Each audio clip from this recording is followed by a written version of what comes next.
श्रीमन्नारायण लक्ष्मीनारायण श्रीमन्नारायण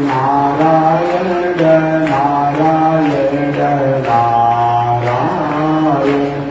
श्रीमन्नारायण नारायण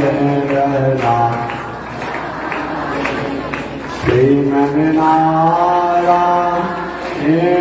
जगो नारायण श्रीमन्नारायण जगो नारायण लक्ष्मी नारायण नारायण नारायण लक्ष्मी नारायण नारायण आग लगी आकाश में दर्शन लगे अंगारो आकाश में दर्शन लगे संत नहीं होते जग में तो जग भरता संसारो संत नहीं होते जग में तो जग भरता श्रीमन्नारायण नारायण नारायण श्रीमन्नारायण नारायण नारायण लक्ष्मी नारायण नारायण नारायण लक्ष्मी नारायण नारायण येन तनी देखी रघुनाथ जिया मारे ओरिया तनी देखी रघुनाथ जिया मारे तनी थाकी रघुनाथ जिया मारे ओरिया तनिता की रघुनाथ जीवा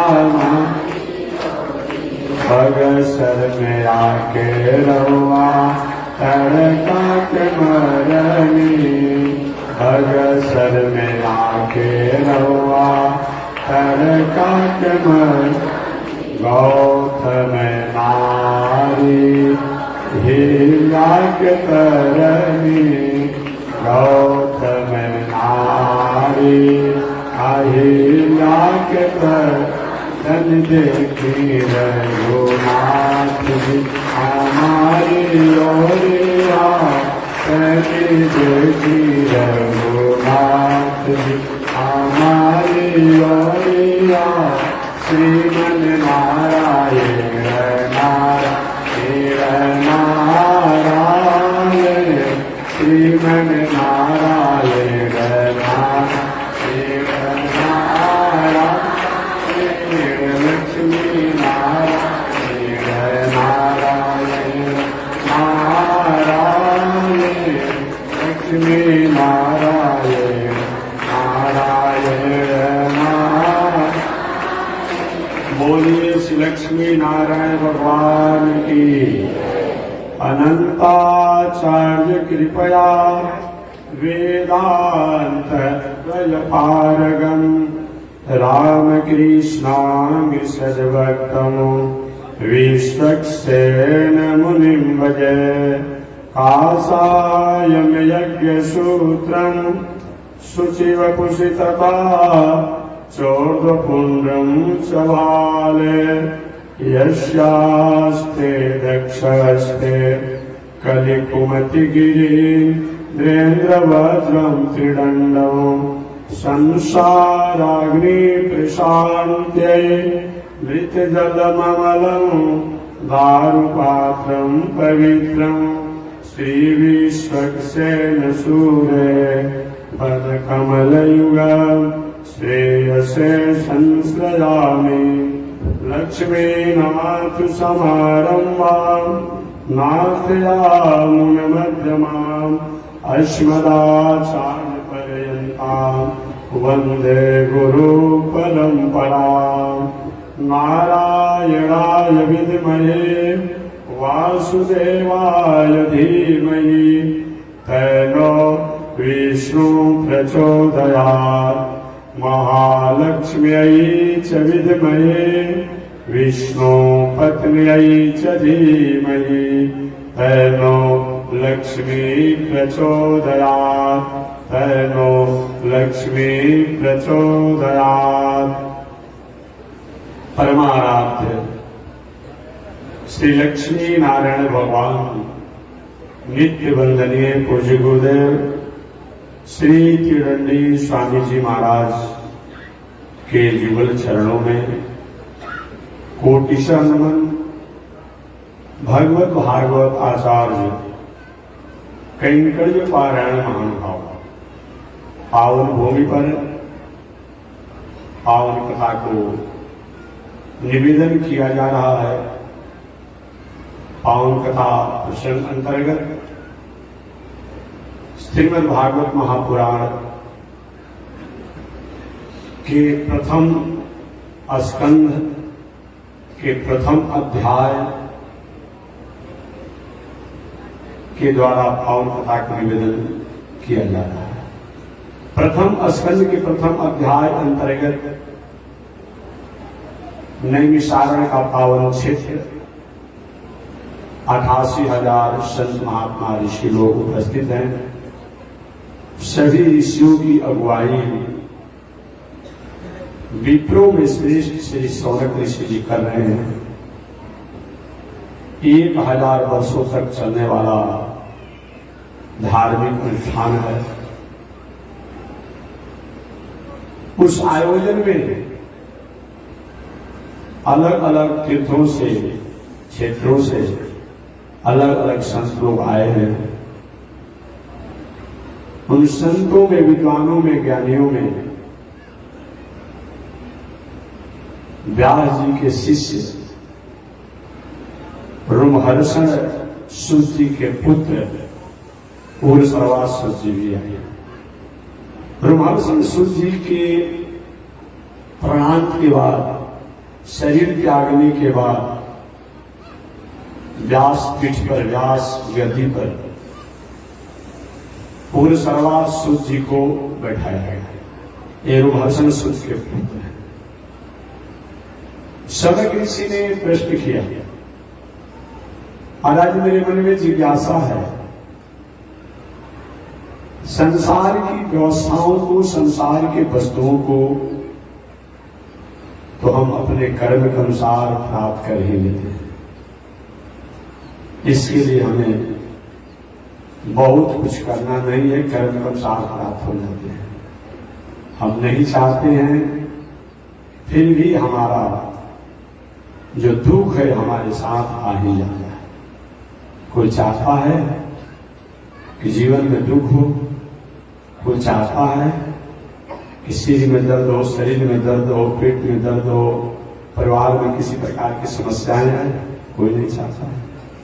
फिर भी आज तक किसी और रोका इसको आ ही जाता है। जैसे हमारे नहीं चाहने के बाद भी हमारे जीवन में विषम परिस्थितियां, दुख, आपत्ति, संकट, समस्याएं आ ही जाती है हमारे कर्मों के अनुसार। उसी प्रकार हम नहीं भी चाहेंगे तो हमारे ही कर्मों के अनुसार हमको सुख प्राप्त हो जाएगा। कर्मों के अनुसार इसमें बहुत प्रयास करने की आवश्यकता नहीं है। आप ऐसे भी देखते हैं, बहुत से ऐसे पापी व्यक्ति हैं, कुकर्मी है, अनाचारी है, व्यभिचारी है, कुकर्मी है, भ्रष्ट है, लेकिन जितना धन वैभव ऐश्वर्य रहता है, कभी कभी तो हम लोग भ्रमित हो जाते हैं, आखिर ऐसा क्यों?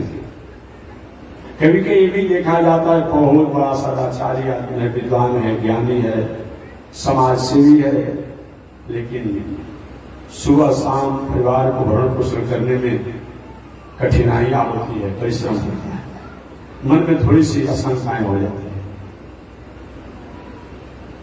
कर्मों के अनुसार सुख और दुख तो आते रहते हैं, आते रहेंगे। ये जीवन क्या है? रिझर है, मस्ती ही इसकी पानी है, सुख दुख के दोनों तीरों से चल रहा मनमानी है। हमारे जीवन का एक किनारा है सुख और एक किनारा है दुख। ये तो आते जाते रहेंगे, इसके लिए बहुत प्रयास नहीं करना चाहिए।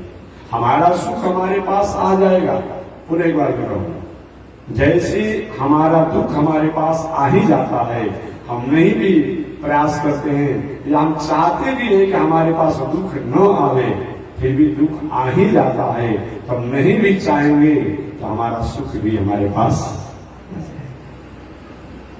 अवश्यमेव भोक्तव्यम या भोक्तव्यम कहा गया है।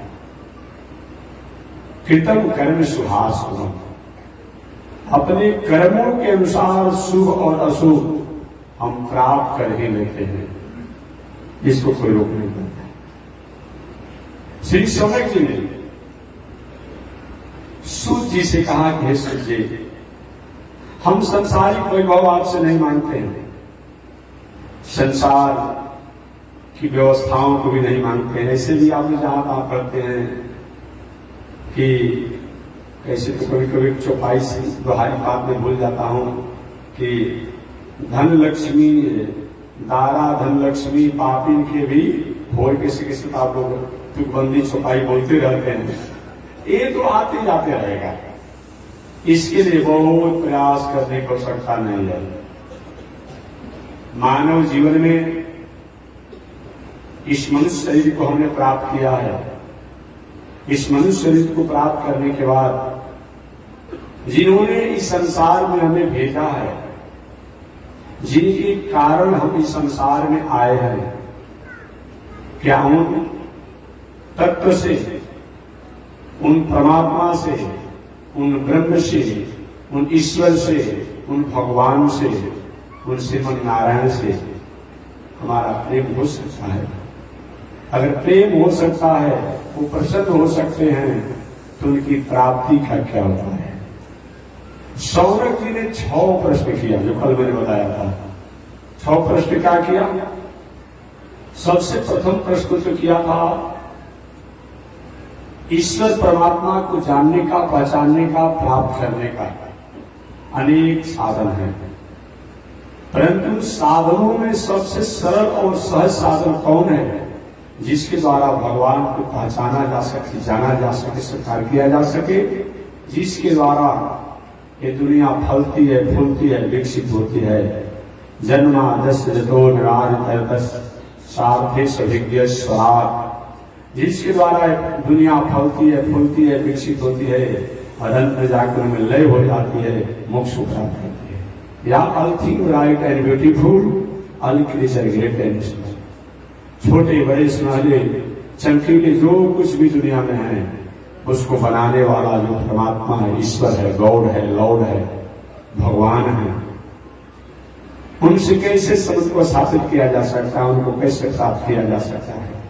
यह सौरभ जी ने सूत जी से प्रश्न किया कि भगवान की प्राप्ति का उपाय क्या है, या भगवान को प्रसन्न करने का उपाय क्या है? प्रथम प्रश्न। दूसरा उन्होंने किया कि मानव का श्रेय क्या है, उद्देश्य क्या है, लक्ष्य क्या है? इस संसार में क्या हम भोजन करने के लिए आए हैं? क्या संतानोत्पत्ति के लिए आए हैं? नहीं नहीं, भोजन तो पशु पंछी भी करते हैं, संतानोत्पत्ति तो पशु पंछी भी करते हैं। क्यों इतना ही हमारा आपका परिचय है कि और कुछ है? आगे कहते हैं कि तीसरा, जो भी शास्त्र है, चाहे वेद हो, इतिहास हो, पुराण हो, वो कहना क्या चाहता है, उसके द्वारा हमें क्या उपदेश प्राप्त होना चाहिए, वो क्या हमें संदेश देना चाहता है? तीसरा प्रश्न है। चौथा, भगवान इस संसार में अवतार लेते हैं, लेकिन क्यों अवतार लेते हैं? और भगवान के अवतार कितने हैं? भगवान अवतार लेकर के कौन कौन से चरित्रों को करते हैं, इत्यादि प्रश्नों को महाराज समाधान कीजिए। श्री शुक जी ने कहा, हे सौनक जी, आपने प्रथम प्रश्न किया कि परमात्मा की प्राप्ति का सबसे सरल और सहज साधन क्या है, उपाय क्या है। उन भगवान, उन परमात्मा, उन ईश्वर के प्राप्ति के लिए भक्तों को क्या करना चाहिए, वैष्णवों को क्या करना चाहिए, भगवान के भक्तों को क्या करना चाहिए। तो उनकी प्राप्ति के लिए वैष्णवों को, भक्तों को शरणागति करना चाहिए। शरणागति के द्वारा परमात्मा जितनी सरलता और सहजता से प्राप्त होते हैं, प्रसन्न होते हैं, और साधनों से नहीं देखा जाता है।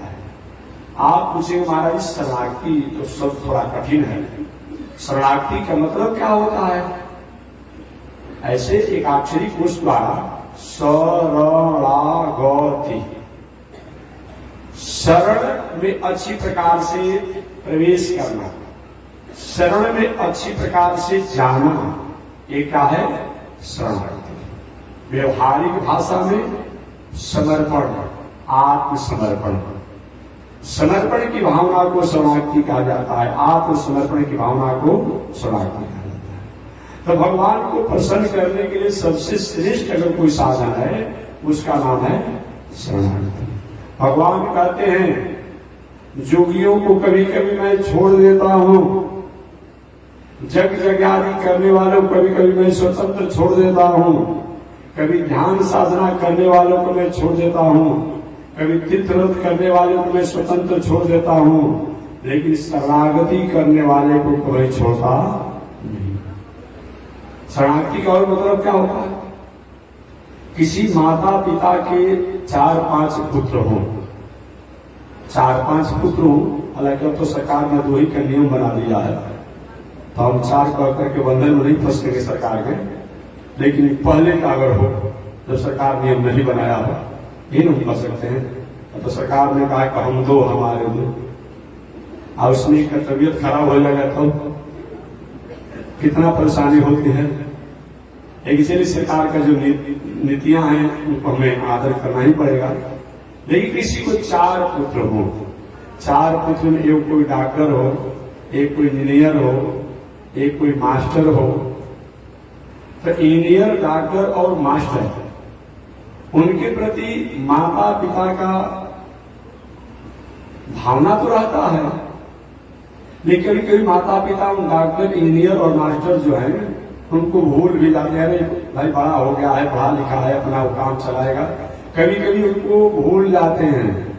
परंतु गोद में जो लड़का है माता पिता का, या अंधा है, गूंगा है, लंगड़ा है, बहरा है, जो सब कुछ उसका दिनचर्या जो है माता पिता के अधीन है, खिलाने से लेके, सुलाने से लेके, स्नान कराने से लेके, शौच कराने से लेकर के, कहीं ले जाने से लेकर के, दवा से लेकर के, सब माता पिता के अधीन ही है। तो माता पिता का प्रेम डॉक्टर में अधिक रहता है कि इंजीनियर में रहता है कि मास्टर में रहता है कि अंधा लड़का जो है, अंधा लड़का जो उसमें रहता है। सबसे अधिक अंधा, लूला, लंगड़ा, काना, रोगी जो है या छोटा बालक जो है, उसमें माता पिता का स्नेह अधिक होता है, क्योंकि वे जानते हैं इसकी कोई कुछ भरण पोषण करने वाला नहीं है। अतः हमेशा उसे कहाँ चला गया, कैसे चला, कहीं चला मत जाए, कहीं बाहर भूल मत जाए, कहीं भटक मत जाए, हमेशा ध्यान रखना है। और उसमें छोटा लड़का कहीं हो 1-2 बरस का, माता पिता कहीं भी काम करते हैं, कहीं भी कार्य करते हैं, कोई भी काम करते हैं, लेकिन अपने छोटे से बालक में हमेशा ध्यान बना रहता है, बेटा कहीं बाहर मत चला जाए, कहीं कुछ मत जाए, कहीं कुआं में गिर मत जाए, कहीं कुछ मत हो, हमेशा ध्यान बना रहता है। यही है शरणागति। जब हम अपने कर्मों को, अपने व्यवहारों को, अपने आचरण को, अपने वस्तु को, अपने व्यवस्था को अगर हम परमात्मा को अर्पण कर देते हैं, ये हमारा कुछ नहीं है, तदीयम वस्तु गोविंद तुभ्यमेव शरणं गृहाणस मुखो भूत्वा प्रसीद परमेश्वर। ये जब हम कहते हैं तब भगवान निश्चित रूप में कृपा करते हैं, रक्षा करते हैं। और अपने पर भी भरोसा है, कुछ भगवान पर भी है, भगवान कभी कभी छोड़ देते हैं। एक पौराणिक कथा सुना दे। एक बार एक महात्मा जी जहां रहते थे, बगल में कपड़ा धोने वाले व्यक्ति भी रोज उसी घाट पर जाकर के कपड़ा धोते थे। महात्मा जी कहते, देखो भाई, मेरा पूजा पाठ स्नान ध्यान का एक घाट है, यहाँ से थोड़ा सा हट करके तुम अपना कपड़ा साफ करो। कपड़ा धोने वाले ने कहा, तुम्हारे बाप का है कि मैं मानूंगा? हम जहां धोते हैं धोएंगे, तुमको स्नान करना, तुम ही दूसरी जगह चले जाओ, तुम भी दूसरी जगह चले जाओ। महात्मा जी परेशान थे, तो हनुमान जी के भक्त थे, बहुत पूजा पाठ करते थे। अब 1 2 3 4 समय चलते गया, बरसों बीत गया, लेकिन वो कपड़ा धोने वाला भी अपना स्थान नहीं बदल रहा है, और महात्मा जी नहाने वाले भी अपना स्थान कहीं नहीं बदल रहे हैं। अब एक दिन आओ तो आओ हो गया, यही न होगा। अरे दोनों में कोई एक आदमी अगर स्थान अपना बदल देता तो कुछ काम बन सकता था। या तो कपड़ा धोने वाला अपना घाट बदल देता, या तो स्नान करने वाले महात्मा जी अपने घाट पर बदल देते। दोनों में बदला नहीं। अब एक दिन आओ तो गाली गलौज मार पीट सब हो गया, और महात्मा जी भी 2-4 चक्कर मारे होंगे, तो भी कपड़ा पीटने के लिए जो डंडा रखा था महात्मा जी को हिसाब कर दिया, पूरा धुलाई कर दिया। और जब धुलाई उलाई होगी तो था कि हम हनुमान जी के भक्त, हनुमान जी को हमने बस में किया है, सिद्धि किया है, तो हनुमान जी हमारी रक्षा करने के लिए आएंगे। हनुमान जी जब पिटा गए महात्मा जी, तब हनुमान जी आए, महात्मा मैं आपका क्या सहयोग करूं? और तो महात्मा जी नाराज हो गए, साथ हनुमान जी चले जाइए मेरे पास। क्या मतलब होता है? इतना दिन तक मैंने आपको पूजा किया, पाठ किया, हनुमान चालीसा का पाठ किया, लड्डू चढ़ाया, स्तुति किया, सुबह में 4-4 बजे 3-3 बजे जगता था, रात में जगता था, ठंडा न देखा, न बरसात देखा, न गर्मी देखा, न झाड़ा देखा। आपने क्या किया हमारा? हनुमान जी का थोड़ा शांत हो जाइए, मेरी उतनी गलती नहीं है जितनी गलती आप समझ रहे हैं। क्यों नहीं गलती है? आपने मेरी सहायता करने के लिए क्यों नहीं आया? मैं प्रतीक्षा करते रहा। हनुमान जी ने कहा कि हमें समझ में नहीं आया कि आप दोनों में किसकी अपराध है, कौन माननीय है। आपके पास भी जितना बल था, अपना बल का आपने प्रयोग किया, हमारे भरोसे छोड़ देते तो ना कोई समाधान हम करते, उसको प्रेरणा ही दे देते कपड़ा धोने वाले को, बेटा यहाँ नहीं धोना है, कहीं दूसरी जगह चले जाओ, काहे महात्मा को परेशान करते हो। लेकिन आपको अपने बल को भरोसा था, आपने अपने बल के भरोसा पर आपने चटकन से दूसरा से मारा, और उसके पास डंडा था, डंडा से आपको मारा। वो कपड़ा को धोकर कपड़ा को साफ करता है, और आप जो है तपस्या साधना करके भक्तों के पाप को साफ करते हैं। तो दोनों तो एक ही काम करने वाले हैं, इसका हमारा क्या दोष है? हमारे पर अगर भरोसा रहता तब तो, हमारे पर अगर समर्पित रहते तब तो, यही बात है। अगर हम कुछ अपना भी प्रयोग करते हैं और कुछ ईश्वर पर भी छोड़ते हैं, तो भगवान में चुप लगा जाते हैं। द्रौपदी के साथ भी तो यही हुआ ना, द्रौपदी जी के साथ यही हुआ। सबसे पहले तो द्रौपदी को यह था कि मैं पंचाल नरेश की बेटी हूं, मेरा कोई क्या बिगाड़ सकता है। आज भी पंजाब के स्त्री पुरुष हटे कटे होते हैं, उनकी थोड़ा अपने दिनचर्या का अलग तरीका होता है। अब तो सबका जीवन ही बदल गया है। अब लड़का जन्म ले रहा है, 1 वर्ष का नहीं है, क्या खा रहा है अभी मत पूछिए। अब फुचका खा रहा है, चाउमीन खा रहा है, क्या क्या खा रहा है, और दम रहेगा, एक चक्कर मार कर कुछ के सामान छीन लेगा ना, दम रह गया। केवल प्लास्टिक के मूर्ति जैसा उसका आकार प्रकार रह गया है, दम ही नहीं है शरीर में, शरीर में दम ही नहीं रह गया है। द्रौपदी पंचाल नरेश की बेटी थी, शरीर के भुजाओं में बल था, देखते न कि शासन मेरा क्या बिगाड़ देता है, दुर्योधन पर आ गया, देखिए मेरा क्या बिगड़ सकता है। तो द्रौपदी अपने साड़ी को पकड़े रही, कैसे तुम जीत दोगे? कुछ भी हो, है तो नारी, कितना भी बलिष्ठ हो, कुछ भी हो, कुछ देरों तक तो अपने वस्त्रों की द्वारा अपनी लज्जा को, अपनी मर्यादा को द्रौपदी ने संभाला। लेकिन जब काम नहीं चला तो बारी बारी से सबको पुकारा।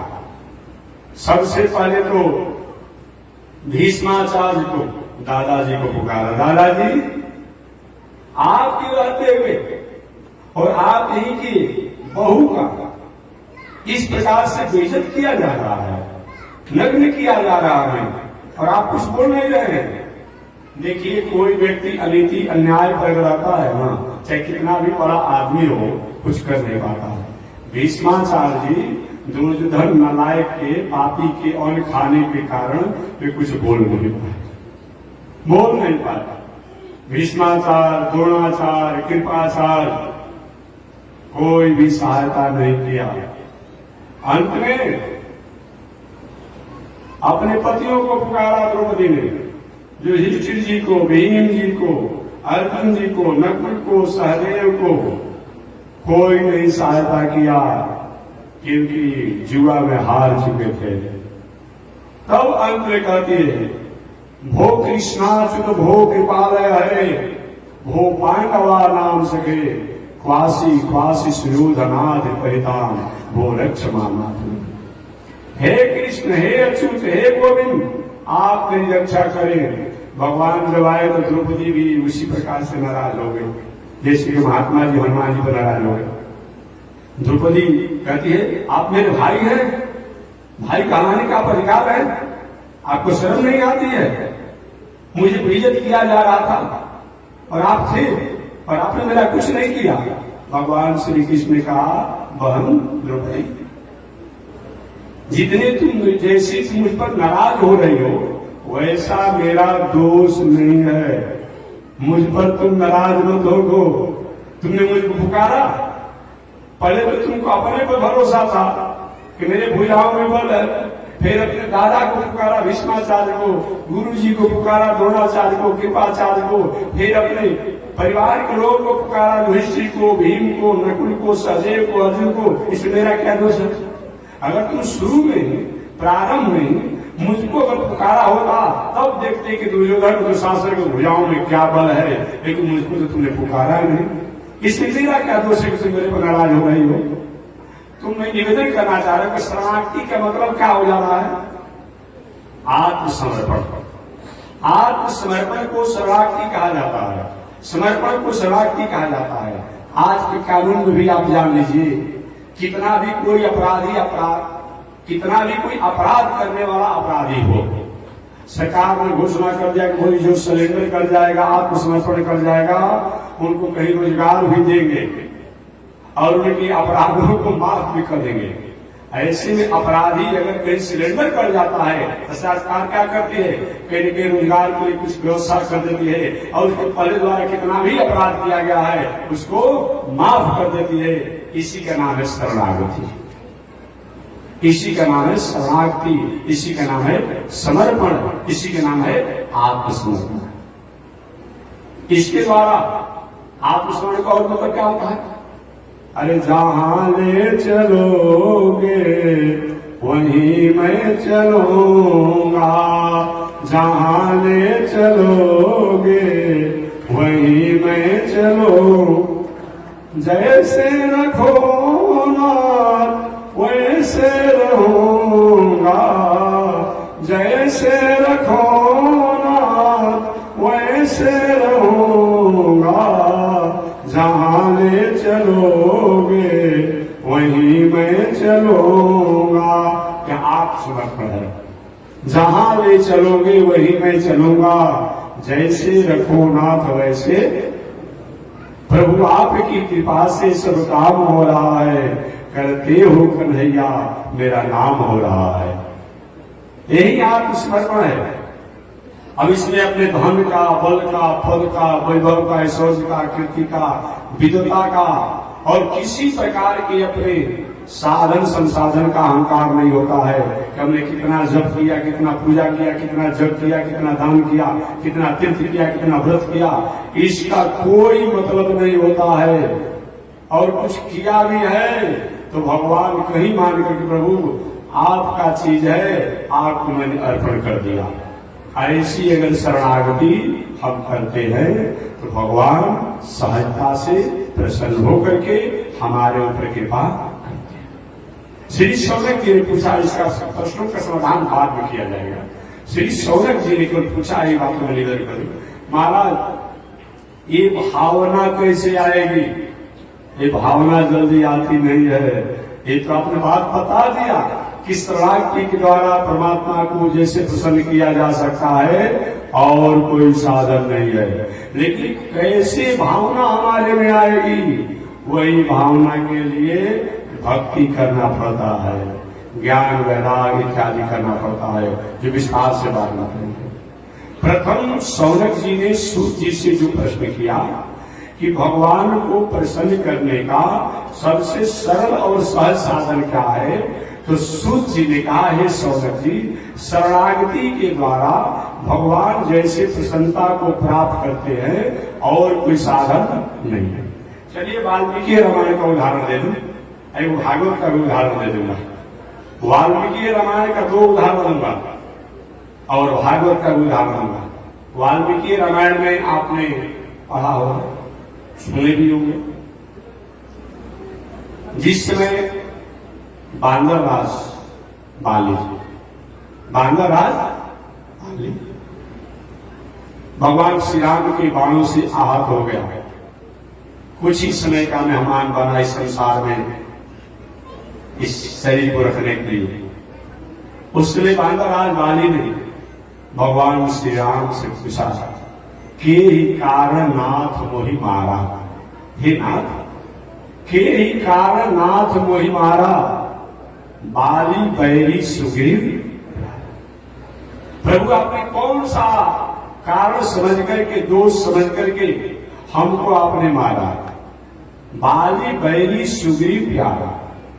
ये बाली भी कोई समान तो नहीं था, बाली भी इंद्र अंश थे, बाली भी इंद्र के अंश से बांदर राज बाली हुआ था, ये जानना चाहिए।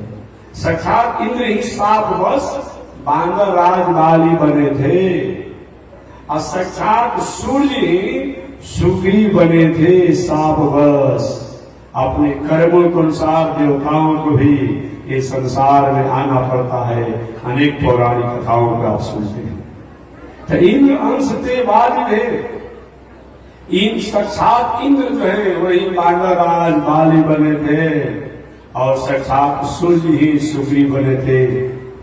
कोई न कोई त्रुटि हो गई थी इंद्र रूप में, कोई न कोई त्रुटि हो गई थी सूर्य रूप में। तो एक अंश से एक अंश को प्रकाश देते ही रहते हैं, एक अंश से देवराज इंद्र होते ही हैं, इस संसार में आए थे।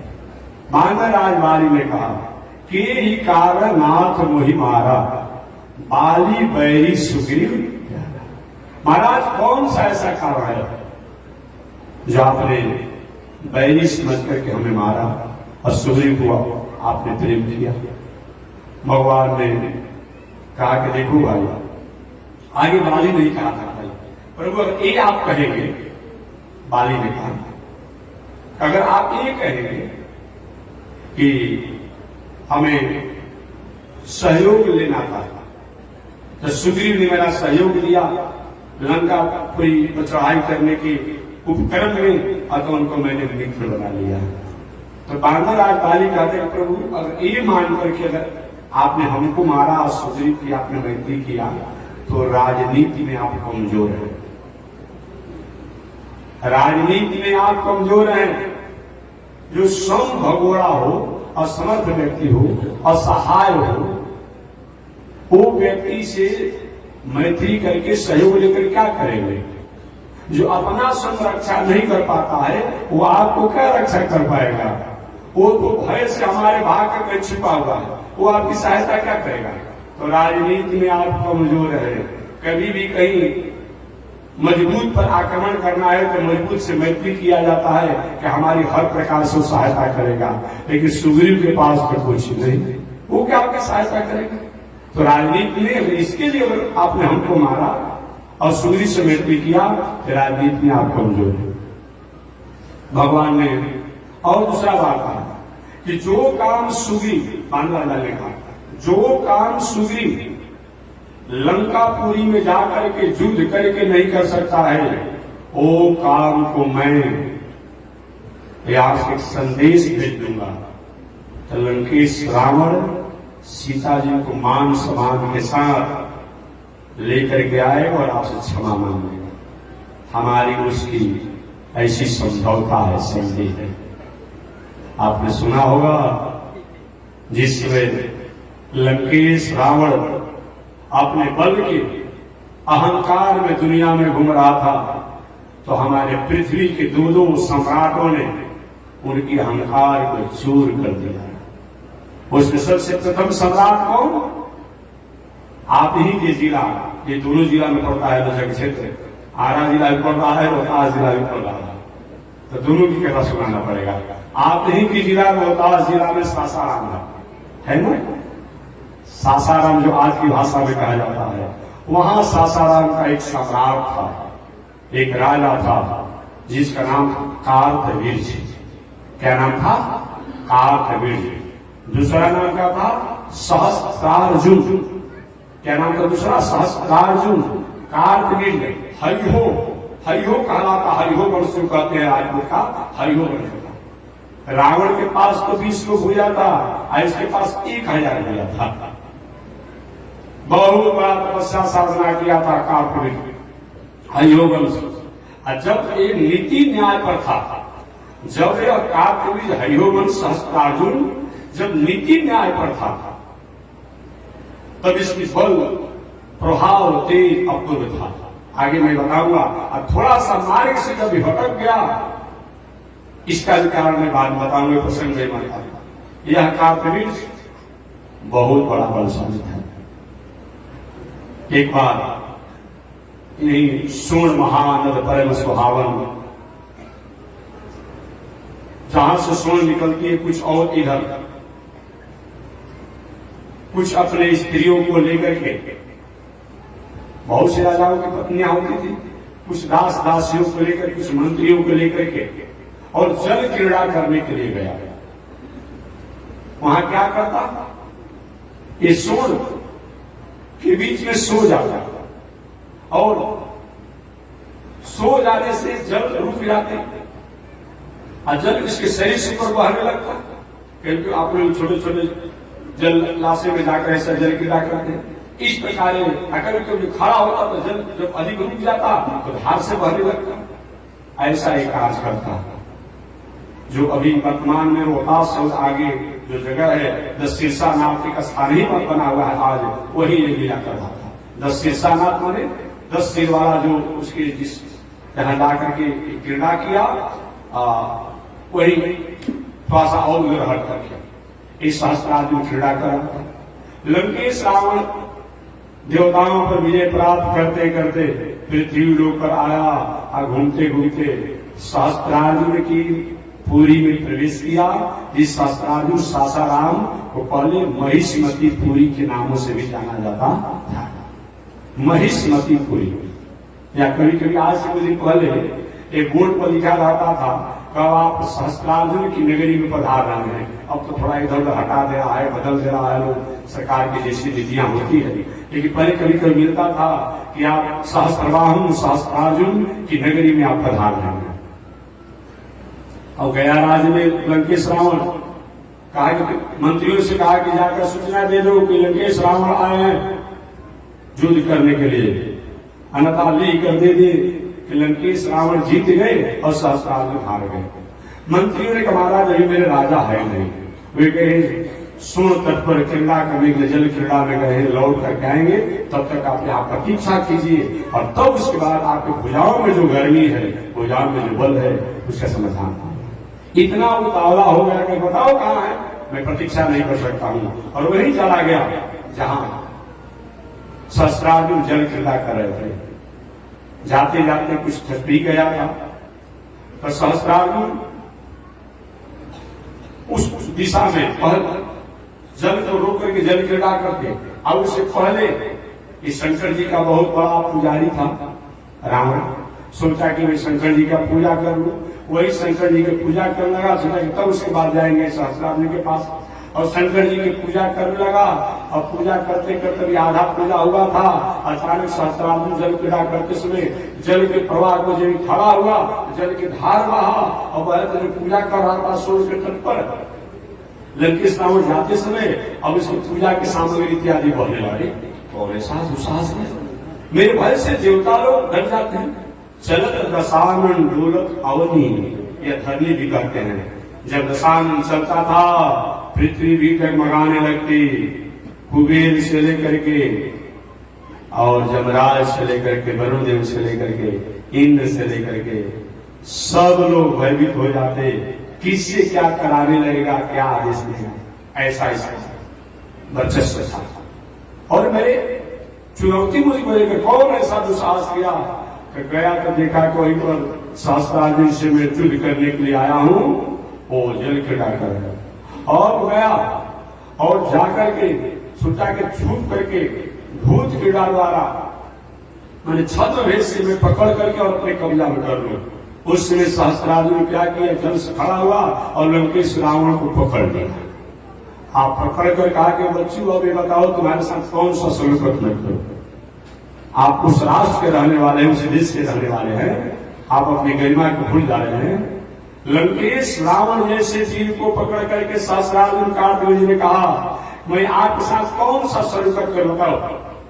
अब तो बेचारा बन गए, पकड़ करके ला करके सहस्त्रार्जुन जिसको कार्तवीर्य कहा जाता है, हयो वंश भी कहा जाता है, हयो ये अपनी राजधानी में जहाँ गौशाला है, जहाँ घोड़शाला होता है घोड़ा को बांधने का, वही घोड़शाला का जो पिछाड़ी जो बांधने का जो रस्सी होता है उसी में इनको बांध दिया, हाथ थोड़ा बांध करके और उसी में बांध दिया, एक पड़े रहो। वही घोड़शाला में पिछाड़ी बांधे हुए ये रावण को रहना पड़ा। यह समाचार जब विश्रवा मुनि और पुलस ऋषि को पता चला कि मेरा वंशज, मेरा बेटा, मेरा नाती का प्रतिष्ठा को तो सहस्त्रार्जुन पी गया, समाप्त कर दिया, तो वही पुलस ऋषि विश्रवा मुनि आए सहस्त्रार्जुन के पास महिष्मतीपुरी में, महाराज मेरे पुत्र को क्षमा कर दीजिए, मेरे पुत्र को मुक्त कर दीजिए। अभी तक मेरे पुत्र के सामने दुनिया में कोई बलवान नहीं था, लेकिन आज मैं समझ गया कि आपसे मेरा पुत्र परास्त हो गया। लेकिन ऐसे नहीं, दुनिया के लोग को जानना चाहिए, दुनिया के लोग को जानना चाहिए ना। तो क्या होना चाहिए, सहस्त्रार्जुन ने कहा कि एक तो मेरे राज में कभी आक्रमण नहीं करना, आना नहीं है, और जब मैं बुलाऊंगा तब आना है, जब मैं बुलाऊंगा तब आना है, और टैक्स के रूप में यही रहेगा, टैक्स नहीं लगाता, लेकिन टैक्स नहीं लगाऊंगा, परंतु जब बुलाऊंगा तब तुमको आना है। इसी शब्द के अनुसार विश्रवा मुनि और पुलस्त मुनि के कहने के बाद उस लंकेश रावण को सहस्त्रार्जुन कार्तवीर्य ने मुक्त किया। लेकिन वही कार्तवीर्य, मैं याद दिला दूं, हल्का इशारा करूंगी, वही कार्तवीर्य जो अनीति अन्याय अधर्म पर हो गए तो समझिए बर्बाद हो गए, नाश हो गए। क्या नीति हुआ आप जानते हैं, हमारी वस्तु है, हम और आपको नहीं देंगे तो आप कहीं छीनना चाहते हैं। आपने कहा महात्मा जी बहुत सुंदर माइक है, बहुत सुंदर चश्मा है, बहुत सुंदर पुस्तक है, बहुत सुंदर भगवान है, ये हमको दे दीजिए। हमने भगवान की पूजा करते हैं, नहीं देगा, आगे मैं ले लूंगा, ये कोई मतलब होता है? ऐसा नहीं होना चाहिए। वही सहस्त्रार्जुन कार्तवीर्य एक बार जमदग्नि ऋषि के आश्रम पर गए। जमदग्नि ऋषि के जब आश्रम पर गए, जमदग्नि ऋषि ने अपनी साधना शक्ति के द्वारा, कामधेनु गाय के द्वारा बहुत प्रकार से स्वागत सत्कार इस सहस्त्रार्जुन का किए। अब सत्कार स्वागत किए तो जाते समय सहस्त्रार्जुन ने कहा कि ऋषिवर, हे जमदग्नि ऋषि जी, आप ये कामधेनु गाय को हमको दे दीजिए। जमदग्नि जी ने हाथ जोड़े, देखिए भाई मैं दूंगा नहीं, इसी में किसी के दूध से, घी से, दही से, गोबर से, मूत से मैं पूजा पाठ अनुष्ठान अपना करता हूँ, यही मेरा आधार है, मैं नहीं दूंगा। क्या कहते इसके बदला में 1000 गाय ले लीजिए ना, उसे में राजा है। सहस्त्रार्जुन ने कहा क्योंकि 1000 गाय की बात नहीं है, मेरी व्यवस्था की बात है, मैं नहीं दूंगा। तो क्या कहते हैं, हम राजा है, हम ले लेंगे। कैसे आप ले लेंगे? और जमदग्नि ऋषि को समझिए, जमदग्नि ऋषि के नहीं कहने पर भी सहस्त्रार्जुन ने उस कामधेनु गाय को छीन लिया और छीन ही नहीं लिया, बोलो जमदग्नि ऋषि को मार डाला। जब जमदग्नि ऋषि की पत्नी रेणुका अपने पति की इस घटना को जानी तो उसने पुकार लगाई, हे राम हे परशुराम, हे राम हे परशुराम, मेरे पति को आपके पिता को अकारण उस सासी राजा ने मार डाला और कामधेनु गाय को भी छीन लिया। आप पुत्र होकर क्या करेंगे? वही परशुराम जी आए और अपनी माता द्वारा जब घटना जाना तो क्या किए, अपना गाय भी लिए और अपने शक्ति तेज से अपने पिता को उन्होंने नवजीवन भी कर दिए, नवजीवित भी कर दिए, जिला भी दिए और वही कार्तवीर्य सहस्त्रार्जुन को उन्होंने समाप्त किया। कार्तवीर्य सहस्त्रार्जुन के सहयोग लेकर के, सहायता को लेकर के, पक्ष लेकर के जितने भी राजा लोग आए उन सब लोग उन्होंने समाप्त किया। 21 बार चढ़ाई हुआ और 21 बार उन्होंने क्या किया, समाप्त किया। बार बार कार्तवीर्य के समाप्त होने पर उनके लोग, उनके सहयोग, उनके मित्र लोग पक्ष लेकर के आक्रमण करते और 21 बार, लगभग 20 बार परशुराम जी ने सबको समाप्त कर दिया।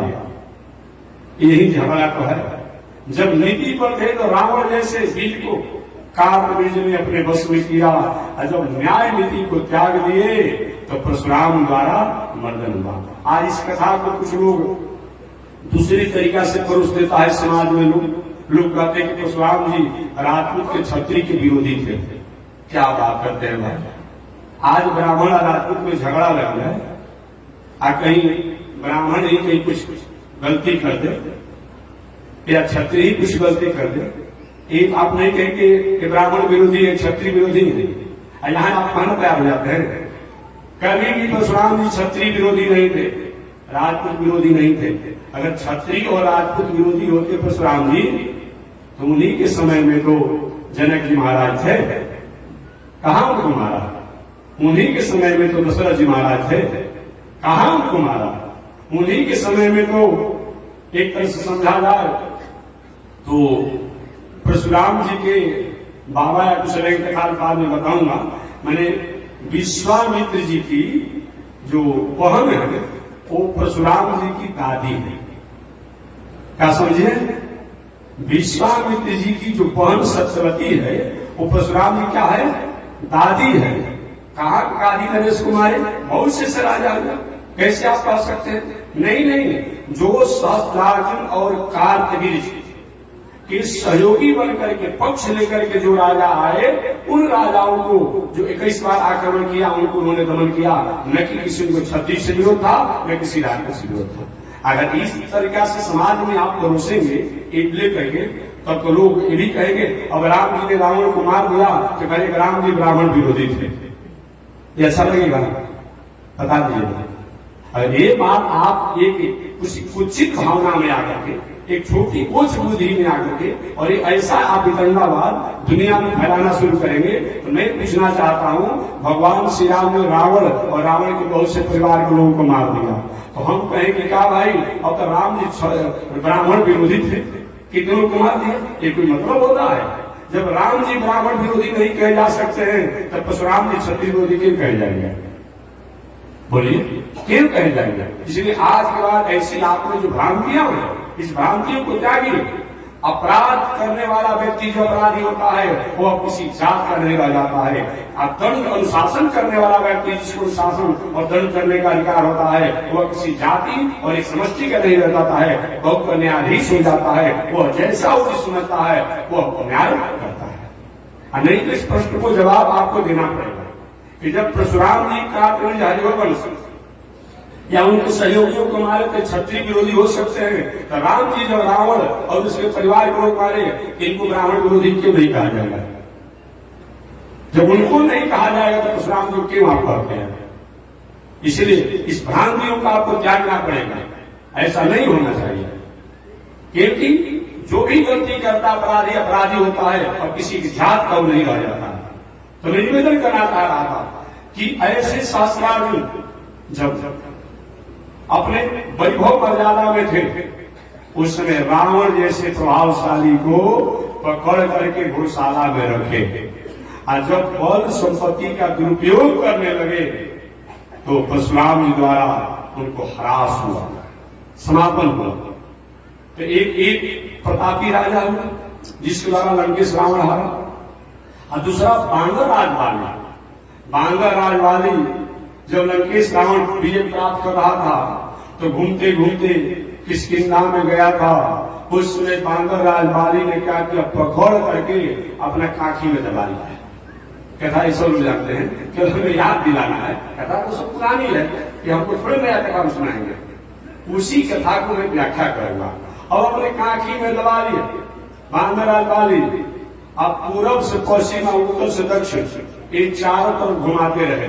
और घुमाने के बाद लगभग 6 महीना से लग गया होगा, 6 महीना लग गया होगा कम से कम। फिर अपने काखी से निकाल करके खड़ा कर दे।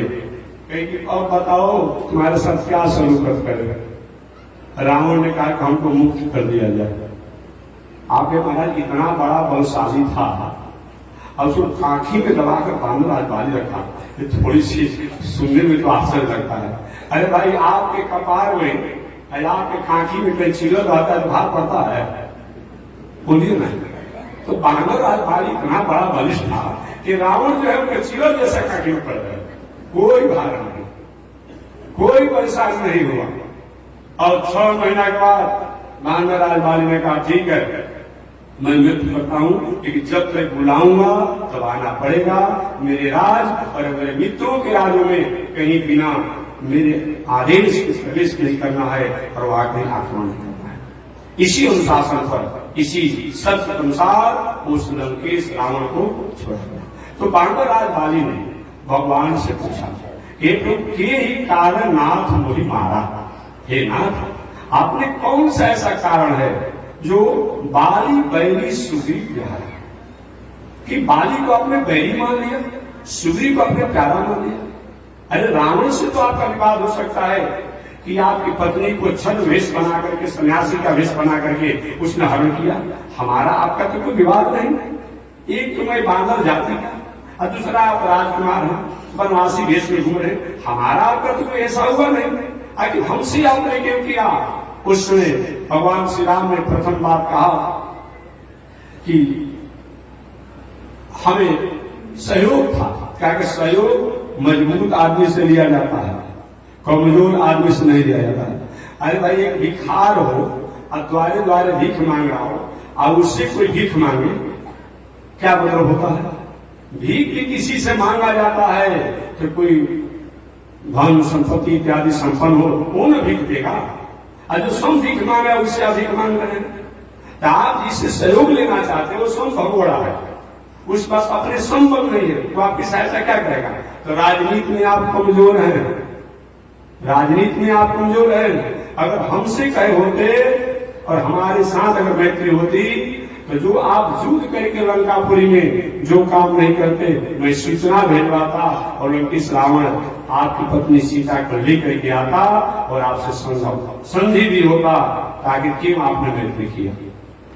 भगवान ने एक दफा लगाया बांगर राजवाली में कि देखो भाई, आपने अपने भाई सुग्रीव की पत्नी को, रूमा, सुग्रीव की पत्नी का नाम है रूमा, उस रूमा को आपने अपने कब्जा में रख लिया है, अपने बस में रख लिया है। इसीलिए अनुज भगनी ऐसा के साथ जो कुदृष्टि करता है उसको तो दंड में देने का मेरा अधिकार होता है।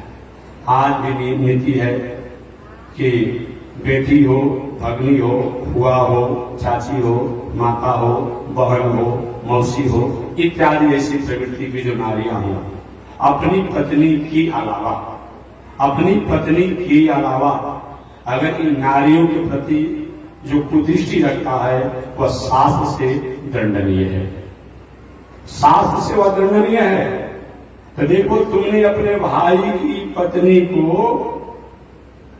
अपने कब्जा में रखा है, अपने अधीन करके रखा है, अपने पत्नी जैसा उसके साथ रखा है, अतः ये दंड के तुम अधिकारी हो। तो बांगर राजवाली की कौन पढ़ा लिखा था नहीं, कहा प्रभु अगर इसके चलते हुआ है तो क्या ये आरोप हमारे पर लगेगा। सो कुचाली जो हमारे में जो दोष दिख रहे हैं वही अवगुण तो सुग्रीव में भी है। सुग्रीव ने भी तो मेरी पत्नी को अपना बना लिया था, तारा को। जब मैं गया था दुर्वी राक्षस से संग्राम करने के लिए, और मैं गुफा में संग्राम करते रहा, समय नियत जो था बीत गया, तो बिना मेरी प्रतीक्षा किए सुग्रीव को हमको छोड़ करके आ गया। और छोड़ के आने के बाद प्रतीक्षा भी नहीं किया, और हमारी पत्नी जो तारा है, उस तारा को इसने अपना पत्नी जैसा बना लिया। तो अगर इसलिए हमको अपने मारा है, तो उसको अपने कह नहीं मारा, उसको क्यों नहीं मारा? जो दोष हमारे में दिखा रहे हैं, वो दोष तो सुग्रीव में भी है। भगवान श्री राम चुप लगा गए। तब अंत में और एक बात कहा कि महाराज, ये जो आपने नियम बताया ना, ये नियम मनुष्यों पर लागू होता है, हम पशुओं पर लागू नहीं होता है, पंछियों पर लागू नहीं होता है। इसलिए ये जो आपका नियम है, ये हमारे पर लागू नहीं होगा। अच्छा, पंछी, कुत्ता, बिलार, सियार जो भी है, वो कोई समझता है क्या कि कौन मेरी बहन है, कौन मेरी माता है? नहीं समझता है। अब जिस माता द्वारा कुत्ता, बिलार, सियार और पशु पंछी जो जन्म लेते हैं, और उसी माता से आगे वंश विस्तार के लिए भोग भी करता है। क्या महाराज मेरे पर ये तो चलन चातुरी मोर, क्या कहा? ये तो चलन चातुरी मोर, हम पशु पंछियों का ये तो चलन चालन है, और इस आरोप में हमको आपने मारा, तो राजनीति आपका कमजोर है और धर्म नीति भी आपका कमजोर है। भगवान श्री राम चुप लगा गए, क्या जवाब है? तो अंत में भगवान ने एक बात कहा, देखो भाई, सब बात तुम कहते हो तो कहो अचल करो प्रण तोरा, कहो तो मैं तुम्हारे प्राण को अचल कर देता हूं, कहो तो तुम्हारे प्राण को मैं अचल कर देता हूं। भगवान ने कहा, चुप लगाएंगे भगवान, कहेंगे मैं तुम्हारे प्राण को पुनः स्वरूप में ला देता हूं। कहा कि नहीं, ये भी गलती मत कीजिए, ये भी गलती मत कीजिए। दुनिया के लोग आपके पास जाना चाहते हैं, दुनिया के लोग आपके पास जाना चाहते हैं। ये बताइए, आप हार गए कि मैं हार गया? भगवान ने कहा, भाई शरारती है, कुछ समय का मेहमान बना हुआ है, कहता है कि आप हार गए कि मैं हार गया। भगवान ने कहा कि मैं जीत गया, तुम हार गया। नहीं, आप हार गए और मैं जीत गया। भगवान ने कहा, कैसे बताओ, कैसे हम हार गए, तुम जीत गया?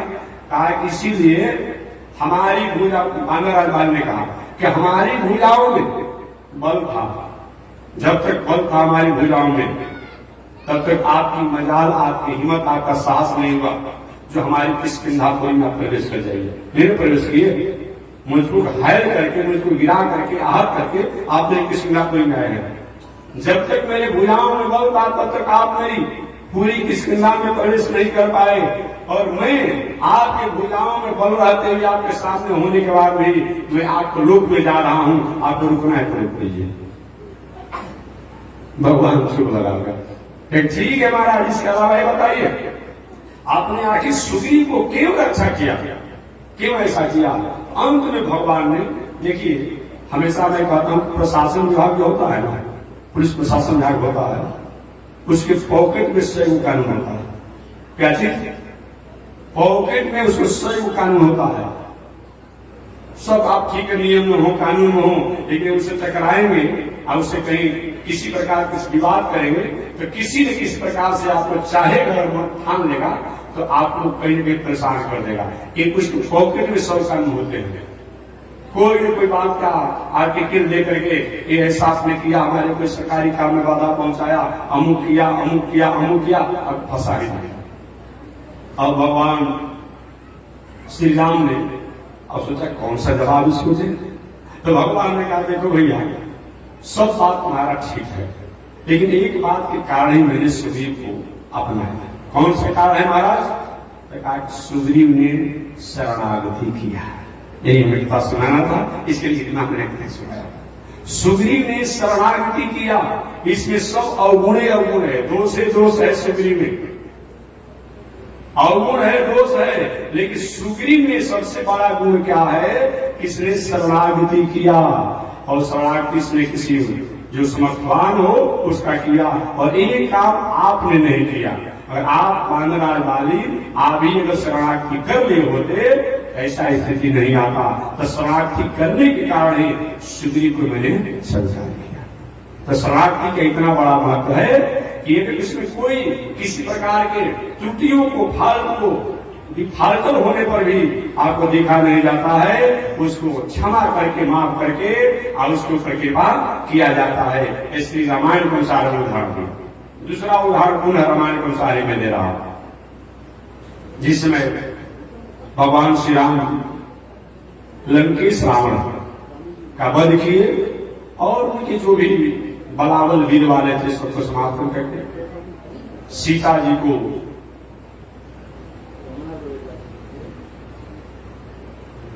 सूचना दिया गया। भुला जाएगा कथा किताब में पढ़ना नहीं है, शांति किसी शांति हो जाएगा। तो मैं निवेदन करना चाह रहा था कि कथा भाई भूल जाएंगे ना, बिल्कुल दिमाग है और किताब देखे तो भाई कंप्यूटर बोलते रहता है और मशीन बोलते रहता है, एक अच्छी खबर तो चीज है नहीं, इसीलिए थोड़ा बहुत दिल्ली किनारे। तो मैं निवेदन करना चाह रहा था कि विभीषण जी जब भगवान श्री राम ने लंकेश रावण और उनके लोगों को समाप्त कर दिया, भगवान श्री राम विजय को प्राप्त किए।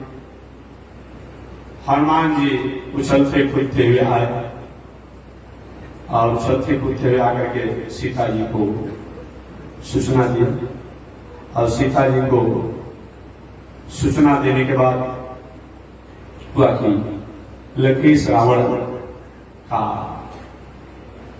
पलायन हो गया, समापन हो गया, वध हो गया। उस समय हनुमान जी का प्रभु कुछ वरदान दे दीजिए, वरदान दीजिए। मैं आपसे चाहता हूं, बताओ क्या चाहते हो हनुमान? हनुमान जी के अर्थ सिद्धि इन्होंने दिए तो मिला हुआ है, बोलो क्या चाहते हो? हनुमान जी की हमारी इच्छा है कि जिन राक्षसियों ने लंकापुरी के अशोक वाटिका में रावण का जब शासन था तो सीता जी को बहुत परेशान किया, बहुत प्रकार से परेशान किया। आप रामायण रामचरितमानस पढ़ते होंगे, यहां तक लंकेश रावण ने राक्षस लगाया था कि सीते रावणम भज भरतारम, रावण को पति जैसा स्वीकार करो। 6 महीना के भीतर अगर नहीं मानोगी तो टुकड़ा टुकड़ा काट करके, छोटा छोटा टुकड़ा करके राक्षसियों के बीच में फेंक दिया जाएगा और राक्षसियों तुम्हें खा जाएगी। ऐसा कह दिया गया था। रावणम भज भरतारम, रावण को पति जैसा मानो।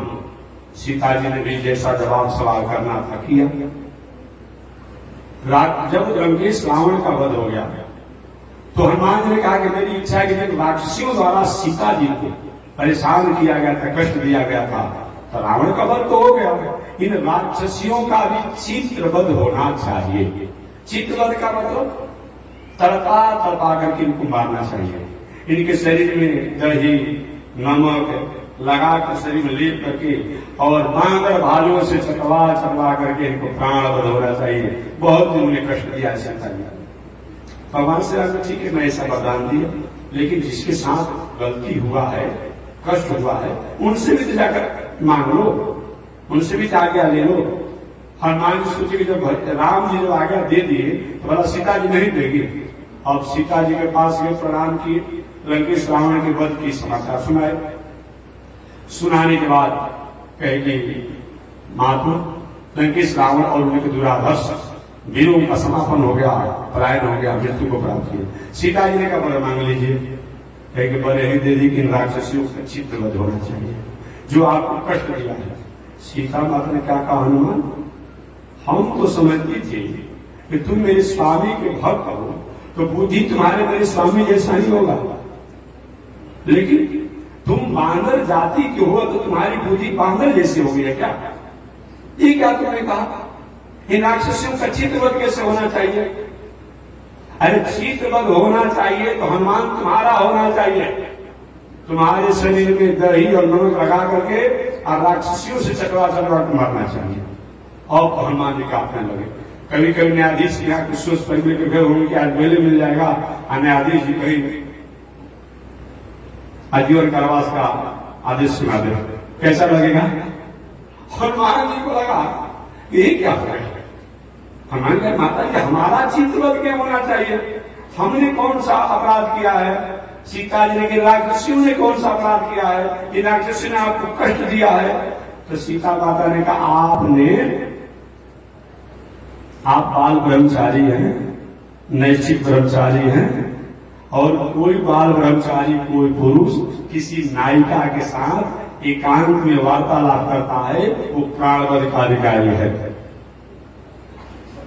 प्राणवध का अधिकारी है। तो आपने हमारे साथ एकांत में बात किया है तो शास्त्र से धर्म से आप प्राणवध के अधिकारी हैं। आज की बात मैं कर नहीं रहा हूं। आज तो एक दिन मैंने सुनाया था कथा कि लड़का किसके रो रहे हैं तो ब्रह्मचारी जी के। अरे ब्रह्मचारी या लड़का रो रहा है उनका, इस साड़ी कहां सूख रहा है तो सन्यासी जी के। ये वैभव कहां दिख रहा है त्यागी बाबा के। अरे हाला कहां हो रहा है तो मौनी बाबा के। वाह, ये कौन सी व्यवस्था है भाई? आज की बात मैं नहीं करता हूं, आज की बात मैं नहीं करता हूं कि बड़ा भाई राज ऋषि महात्मा वही कहला रहा है, संत बहुत बड़ा वही हो रहा है। लेटेस्ट दुनिया में नाम है जो दो चार गो अगल से, दो चार गो बगल से, दो आगे से, दो पीछे से, अगर दासियां नहीं है कहीं अपने आप में कोई हाथ दबा रही, कोई गुड़ दबा रही, कोई कपार पर तेल लगा रही, कोई कपड़ा पीछ रही है, कोई खींच दे रही है, तो महाराज जी बहुत बड़े महाराज है, राज ऋषि। ऐसा राज ऋषि ये दुनिया में रहेगा न रहे क्या मतलब होता है? कोई मतलब शास्त्र से धर्म से लीजिए, उससे अच्छा है एक विवाह करके अपनी मर्यादा में रहिए और भजन भाव करिए। क्या विवाह शादी करने से भगवान को भक्ति नहीं किया जा सकता है? न सोच सकती है। बाल बच्चे हो, विवाह हो, शादी हो, भक्ति कीजिए, और नहीं तो जो धार्मिक एक अनुष्ठान है उसमें शादी में दिए। लेकिन आज जो चल रहा है दुनिया में ये बहुत बड़ा विचित्र सुधार है। तो वो बात मैं नहीं करता हूँ, आज की बात मैं करता हूँ धर्म की बात। सीता माता ने कहा मां तुम बाल ब्रह्मचारी हो, और कोई बाल ब्रह्मचारी किसी नायिका के साथ एकांत में वार्तालाप करता है तो उसका चित्रवध होना चाहिए। हनुमान जी की माता जी बात को ठीक करती हो, पढ़े लिखे है ना, अल्प समय में सूर्य से सारे ज्ञान प्राप्त करे थे हनुमान जी, ये बात को ठीक करती हो। लेकिन अगर कोई अपने स्वामी की आज्ञा से कोई सेवक अपने स्वामिनी के पास आता है तो वहां नियम लागू नहीं होगा। तो हम भगवान श्री राम की आज्ञा से उनके सेवक हैं और आप स्वामिनी के पास मैं आया हूं तो मेरे पर चित्रवध का दंड का अधिकार नहीं लागू होगा। सीता माता ने कहा जब वो आप अपने स्वामी राम की आज्ञा से मेरे पास आए हैं तो आप पर जब वह नियम लागू नहीं होगा। ये राक्षसियां अपने स्वामी लंकेश रावण की आज्ञा से अगर हमको कष्ट दिया इन पर क्यों लागू होगा? अरे आला कमान अधिकारी ने पुलिस को आगे मारो, अब उसमें आला कमान अधिकारी नहीं समझेगा। अब पुलिस के क्या दोष आगे जैसा दिया उसने काम किया। इन पर चित्रवध क्यों होना चाहिए?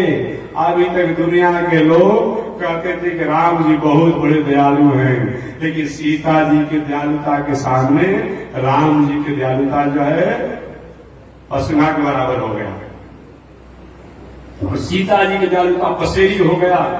राम जी किसी पर दया किए हैं कि हम भी राम जी को भक्त है, लेकिन जब कथा कहना है तो कुछ कहना पड़ेगा।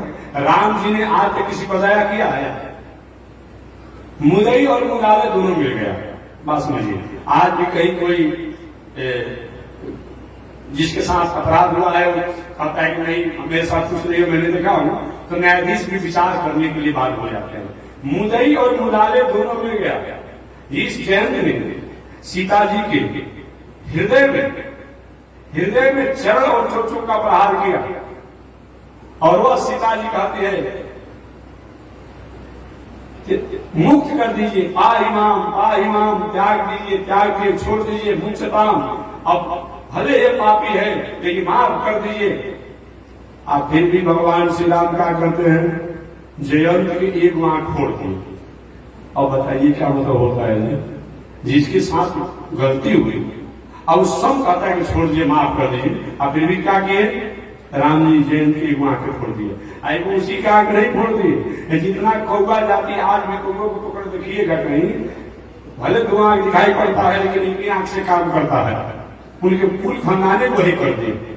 अब बताइए कहां कृपा कीजिए, अपने पत्नी पर कृपा की है। सारा दुनिया संत महात्मा ऋषि देवता सब लोग कहे सीता जी में कोई दोष नहीं है, वो विषम परिस्थिति में लंकेश रावण लंकापुरी मिल गया था, लेकिन सीता जी के आचरण में किसी प्रकार का दोष नहीं है। लेकिन एक गांव के प्रजा के कहने से अब सीता जी को वनवास भेज दिए अपनी पत्नी के हुए। अब उसके बाद भी पुनः जब परीक्षा हुआ दूसरी बार, वह कोई और हो गया, तब नहीं अग्नि परीक्षा होना चाहिए। अब अग्नि परीक्षा में क्या हुआ, अब सीता जी को अग्नि में समाप्त होना पड़ा। अपने पत्नी के नहीं हुए, अपने भाई के हुए। जय हूं अवध कवन मुंह लाई, नारी हेतु प्रिय बंधु गवाई। वहां ये बात कहते और छोटी सी गलती हुई लक्ष्मण जी द्वारा, दुर्वासा जी आए थे और हुआ था कि बिना बुलाए कोई नहीं हमारे पास आएगा। भगवान श्री राम ने किया था, जमराज से वार्तालाप हो रही थी, लक्ष्मण जी चले गए दुर्वासा जी का सूचना देने कि आए है संत। भगवान श्री राम ने कहा बिना पूछे आ गया, अब मेरे पास नहीं रहोगे, मैं तुम्हें वध करूंगा। उस समय के जाओ तो मेरे सामने मुंह नहीं दिखाओगे, मर जाओ। वही लक्ष्मण जी को जाकर के गुप्तार घाट में समाप्त होना है। अपने भाई को हुए, अपने पत्नी के नहीं हुए, अपने भाई के नहीं हुए, अपने बाप के हुए। राम जी राम राम कहीं राम कहीं, राम राम कहीं राम, राव गए सुधाम। 6 बार राम राम कहने वाले दशरथ जी को राव गए सुधाम, स्वर्ग लोक में जाते हैं। बताइए क्यों, मर्यादा न्यायाधीश है।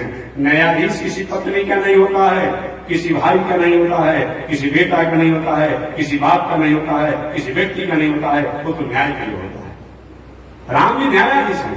तो मैं निवेदन करना चाहता हूं, ये सीता जी ने कृपा किया, जो आज भी हम लोग राम सीता कहीं को कह दे, लेकिन सीताराम सब लोग कहते हैं। सीता जी की दयालुता के सामने राम जी की दयालुता कमजोर हो गई। विभीषण जी की बात आती है, यही कथा कहकर मैं अभी वाणी को विराम दे दूंगा। विभीषण जी की बात आती है, जब समुद्र के तट पर भगवान श्री राम थे, समुद्र देवता से कह रहे थे, समुद्र देवता आप हमारे कुल खानदान के लोगों द्वारा ही समुद्र को प्रकट किया गया है, निर्माण किया गया है, आप हमें आपको रास्ता बता दिया तो जल सूख जाए। समुद्र जब नहीं समझा बुझा, भगवान थोड़ा सा आवेश में आए 3 दिन के बाद, विनय नमान जल। फिर समुद्र क्षमा मांगा। आगे उसी क्रम में विभीषण जी जब रावण द्वारा अपमानित हुआ तो आकाश मार्ग से आवाज लगाया, हे लक्ष्मण, हे सुग्रीव, मैं पापी रावण का भाई पापी विभीषण हूं। भगवान श्री राम के यहाँ मेरा सूचना सुना दिया जाए, क्या जाए। ये समाचार सुनते ही सुग्रीव जी कहते हैं, बद्धता में समय पापा, यह विभीषण पापी आ गया है, इसको बंद करवा लो। बांदर भालू पकड़ लिए, मालूम पड़ा कि मार डालेंगे विभीषण जी को। अंत में विभीषण जी भाग गए। पुनः दूसरी बार आकाश मार्ग में सवाल लगाए, मैं पापी तो हूं, लेकिन जाकर मेरी सूचना राम के यहां सुना देना चाहिए। लक्ष्मण जाकर के भगवान श्री राम के यहां सुना दिए। सुनाने के बाद भगवान श्री राम ने कहा कि ऐसे मत लेकर आइएगा, एक तरफ से विभीषण जी को लाइएगा और दूसरा तरफ से राज तिलक की व्यवस्था लेकर आ जाइएगा, जो भी और सब नहीं होते, कम से कम फूल मिलेगा, समुद्र का जल मिलेगा, दुर्गा मिलेगा, जो मिलेगा, लेकिन को राज तिलक कर दिया जाएगा। सब लोग हैरान हो गए कि न जान हुआ, न पहचान हुआ, न इसकी भावना जाना गया, न इसका उद्देश्य जाना गया। भगवान श्री राम इसको राजा बनाना चाहते हैं। सुग्रीव जी ने कहा कि प्रभु थोड़ा सा प्रतीक्षा कर लिया जाता तो अच्छा था, अब इसके बारे में जाना नहीं गया और उनको राजा बनाने के लिए सुयोग ले दिया। हो सकता है कि भेद जानने के लिए आया हो, कि भेद जानना। भगवान श्री राम ने कहा, सुग्रीव, भेद की जहां बात करते हो तो हमारा भेद, हमारा रहस्य, हमारा तत्व, हमारा तात्पर्य जो जान जाता है, अब दुनिया में किसी का रहता नहीं है। मीरा जी ने भेद जान गया, दस्तखान ने जाना, रहीम ने जाना, और लोगों ने जाना, और हमेशा हमेशा के लिए उन्हीं का हो गया। मेरा भेद क्या जानेगा? एक नहीं प्रभु, ये तो पापी है, भद्र पाप है, पापा ये पापी है। जब हनुमान जी अशोक वाटिका में लंकापुरी में प्रथम बार गए थे, इसने सब कुछ पूछा हनुमान जी से। नव तुलसी के वृंद राम नाम अंकित गृह, तुलसी का वृक्ष भी लगाया था, और इसके मकान पर शंख चक्र गदा पद्म का चिन्ह, धनुष्मान का चिन्ह भी था, और राम नाम भी लिखा हुआ था, नारायण भी लिखा हुआ था। राम आयु और राम नाम दोनों शब्द आता है। राम आयु का मतलब शंख चक्र गदा पद्म धनुष्मान, माने भगवान श्रीमन नारायण के जितने प्रतीक जो हैं आयु, वो सब वहां पर थे, और राम नाम श्रीमन नारायण ये अंकित भी थे। अब थोड़ा सा एक बात और मैं करूंगा, एक मिनट में। अब प्रश्न यहाँ होता है, अरे इतना रावण विरोधी जब राम जी का भगवान विष्णु नारायण का था, अब उसी का भाई इतना बड़ा भक्ति कर रहा था, उनका प्रतीक भी लगाया था, जिसमें हम लोग को शंख चक्र तिलक बोर्ड पर लगा हुआ है। इतना बड़ा प्रतीक लगाया, रावण विरोध क्यों नहीं किया? एक व्यक्ति ने हमसे एक बार प्रश्न किया था कि महाराज इतना बड़ा विरोधी था तो अपने भाई का विरोध क्यों नहीं किया? और महामंत्री पद पर है, समान पद नहीं है। तो मैंने उनको जवाब दिया कि देखिए, जिस समय रावण विभीषण कुंभकर्ण जब तपस्या कर रहे थे, तो तपस्या से प्रसन्न होकर के ब्रह्मा जी ने वरदान मांगने कहा। तो जब वरदान मांगने लगे तो कुंभकर्ण ने मांग तो रहा था कि हम 6 महीना जग या 1 दिन शुद्ध, लेकिन देवता लोगों ने सरस्वती जी से प्रार्थना किया, सरस्वती जी ने उसे वाणी बदल दिया, कहा कि नहीं 6 महीना शुद्धि और 1 दिन जग। बहुत खाता था ना कुंभकर्ण। दूसरा, रावण से मांगने के बाद आई, कहा कि मैं त्रैलोक में विजय को प्राप्त करूं, अजय हूं, ये मांगा गया। और विभीषण जी से मांगा गया, भैया मांग लीजिए। तो विभीषण ने कहा, हमको आप भक्ति का वरदान दे दीजिए, भक्ति का वरदान दे दीजिए। तो इसीलिए मैं निवेदन करना चाहता हूँ, तीनों ने अलग अलग वरदान मांगा। जैसे आप कोई एप्लीकेशन देख रहे हैं, जिलाधिकारी जी के पास जो शासन हो, सरकार हो, न्यायालय हो, जिसके पास जैसा लिखना हो, और आपने क्या किया, उस एप्लीकेशन में लिखा कि मेरे यहाँ बिजली, एक ही एप्लीकेशन पर बिजली भी होना चाहिए, गली भी होना चाहिए, नली भी होना चाहिए, जल की व्यवस्था भी होना चाहिए, शौच रोजा भी और कुछ होना चाहिए, ये आपने एप्लीकेशन कर दिया। तो अगर एप्लीकेशन कहीं खारिज हो जा रहा है तो जितना मांग है सभी क्या खारिज हो जाएगा। अगर ओके हो रहा है तो सब उसमें ओके हो जाएगा।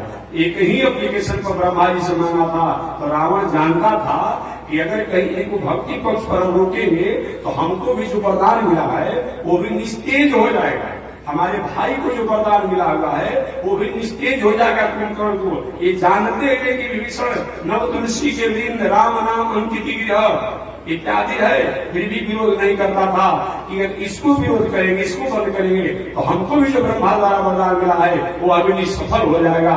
यह जानने के कारण ही लंकेश रावण ने क्या किया, कभी विभीषण जी को उतारा।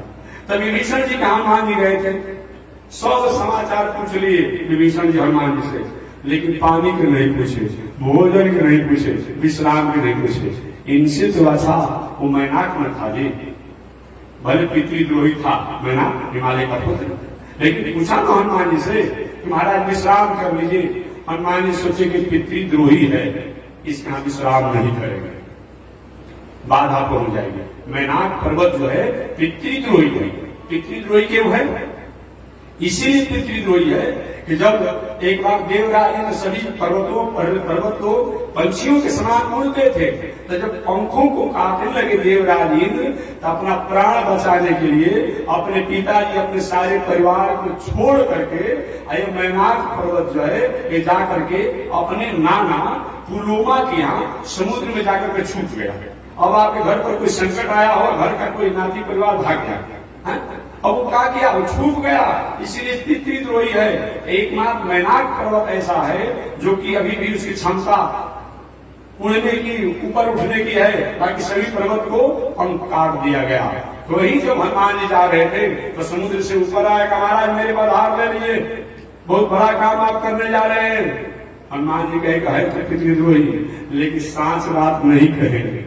सत्यम प्रिया अप्रिय प्रिया न प्रिया सत अप्रिय, सत हो और अप्रिय हो, इसको नहीं बोलना चाहिए।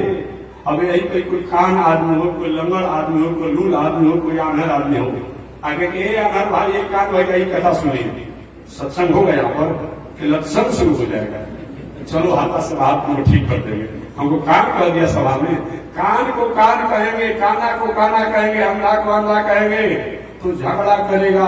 अच्छे आदमी को काना कह देंगे तो हंस करके मुस्कुरा करके रह जाएगा। अरे भाई जी के मजाक हमसे करते हैं। तो सत्यम तो यार सत्य होना चाहिए, लेकिन न पूरी आप सत्य प्रियम, ऐसा सत्य न हो जो अप्रिय हो। इस धर्म सनातन, यही सनातन धर्म है। हनुमान इसी नीति को पालन करते हुए ये नहीं कहे कि तुम पितृद्रोही हो अतः तुम्हारा सत्कार समान सत्कार नहीं करेंगे, लेकिन नहीं, राम काज किए बिना मोहि कहाँ विश्राम। राम के काम को बिना पूरे किए विश्राम का कहाँ समय है, और केवल अस्पताल से करके चल जाओ। आप भी कहीं जा रहे हो, इष्ट मित्र बंधु बांधव के यहाँ आगे उनसे भात पानी नहीं चलता हो, कोई मन में संशय हो, तो मैं नहीं खाऊंगा, नहीं पीऊंगा, नहीं छूंगा, और सिर्फ बहुमान उनका जल, उनका पानी, उनका भोजन अस्पताल में प्रणाम करता हूँ और आगे बढ़ जाएगी। ये हमें नीति बताया गया हनुमान जी द्वारा। तो हनुमान जी कहा कि मैनाक को स्पर्श किया, स्पर्श करके आगे बढ़ गए। तो मैनाक तो कम से कम विभीषण इससे अच्छा है, विश्राम के बारे में, पानी के बारे में पूछा ना। अभी विभीषण जी तो हनुमान जी कुछ पूछे ही नहीं, न पानी पीने के लिए विश्राम करके सारा समाचार बता दिए, सीता जी के बारे में बता दिए, लेकिन विश्राम करने के नहीं बताए।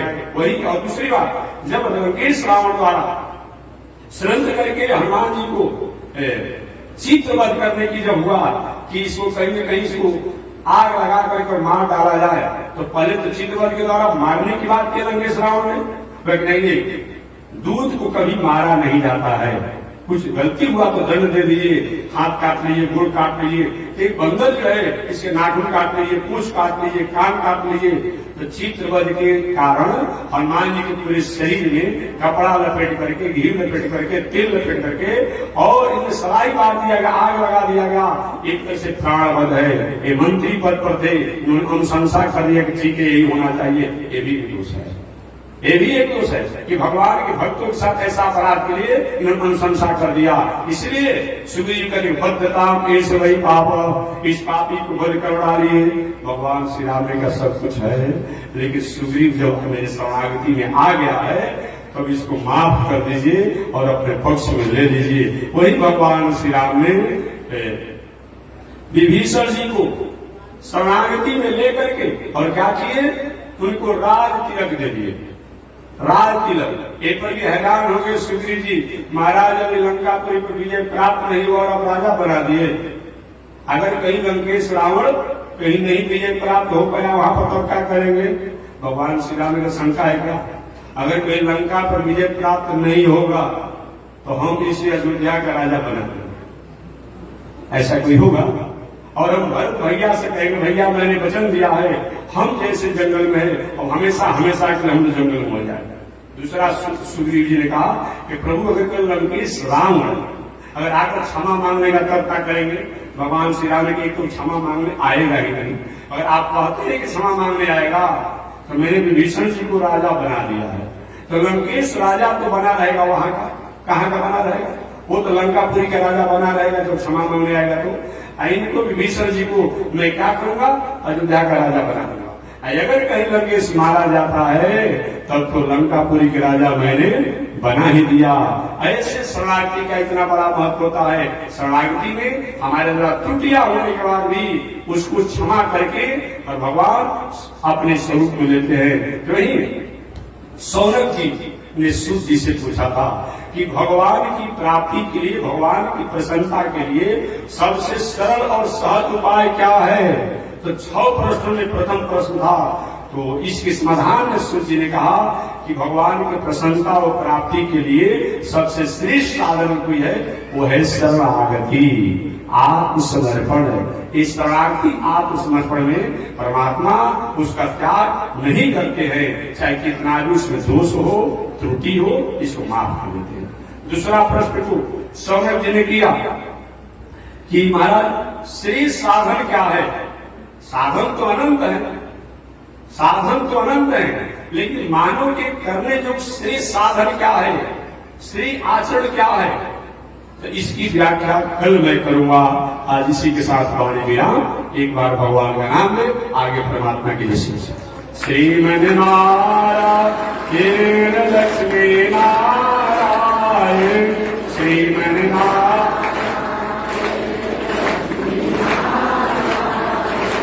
श्रीमन नारायण नारायण नारायण श्रीमन नारायण नारायण नारायण। बोलिए श्री लक्ष्मी नारायण भगवान की, विश्व राजा श्री त्रिदंडी स्वामी महाराज की। हरि ओम। शांति शांति शांति।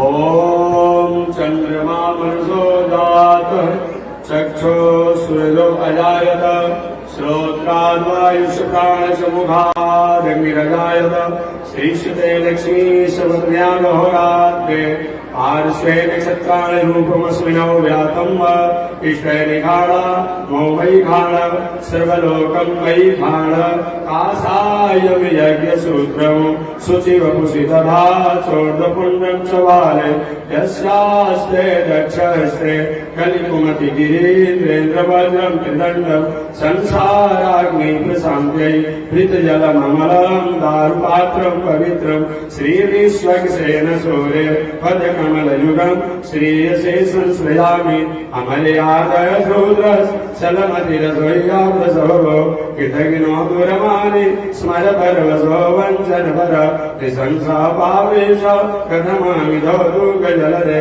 तपारादोत्रेण तव परिचरेयं शरणयो। लक्ष्मीनारायण भगवान की, विश्व जगदाचार श्री त्रिदंडी स्वामी महाराज की। हरि ओम। शांति शांति शांति।